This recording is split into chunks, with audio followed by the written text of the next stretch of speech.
Hello, my name is Shrab Sinha and welcome to my channel. So today we are going to learn DS algorithm, which is the most important topic of data structure. So what is a DS algorithm? An algorithm is a process or a set of rules which are required to perform calculations or some other problem solving operations, especially by computer. The formal definition of an algorithm is that it contains the finite set of instructions which are being carried in a specific order to perform the specific task. It is not the complete program or code, it is just a solution, we can say, and which can be represented either as an informal description using a flowchart or a pseudocode. So what are the characteristics of an algorithm? So first is input. An algorithm has some input values. We can pass 0 or some input value to an algorithm. Second is output. We will get one or more output at the end of an algorithm. Unambiguity.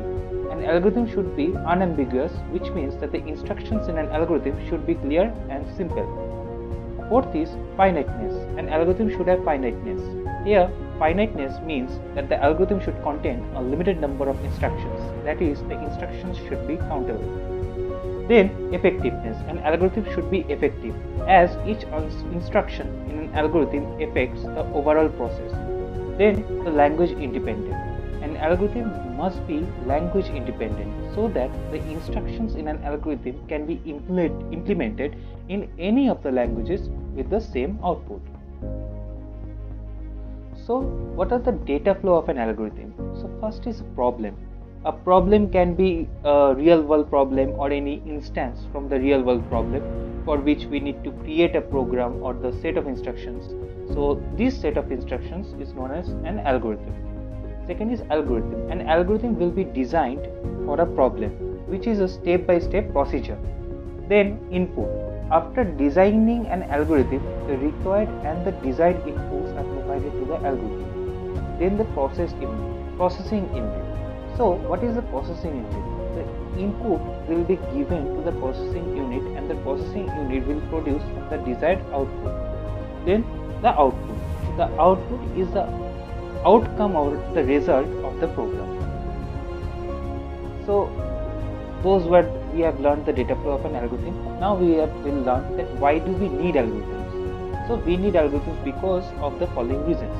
First is scalability. So it helps us to understand scalability.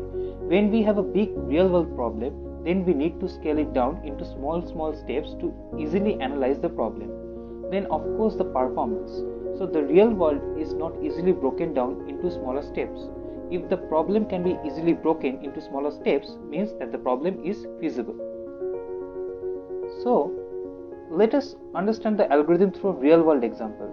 Suppose we want to make a lemon juice or an orange juice.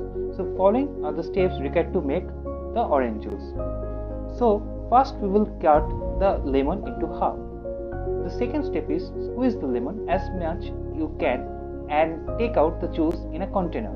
Third step is add 2 tablespoons sugar in it. The step 4 is stir the container until the sugar gets dissolved. The fifth step is when the sugar gets dissolved, add some water and ice in it. Next, store the juice in a fridge for 5 to minutes. And final step is now after that juice is taken out of the fridge, then it is finally ready to drink. So these are the steps by a real world example.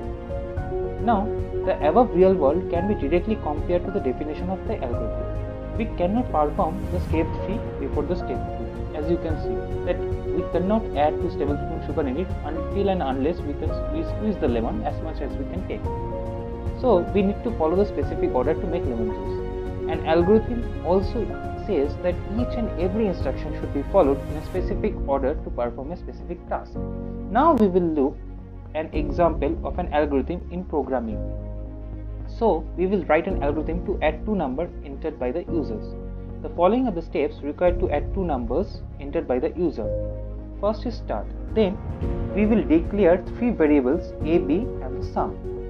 So after the declaration of the variables, we will enter the values of a and b.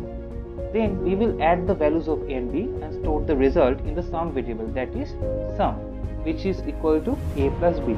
After that we will print sum. Then the final step is we will stop. thank you. That's all from my side. Today we have learned the importance of algorithm and the real world example of an algorithm. In the next video we will learn about the factors of an algorithm.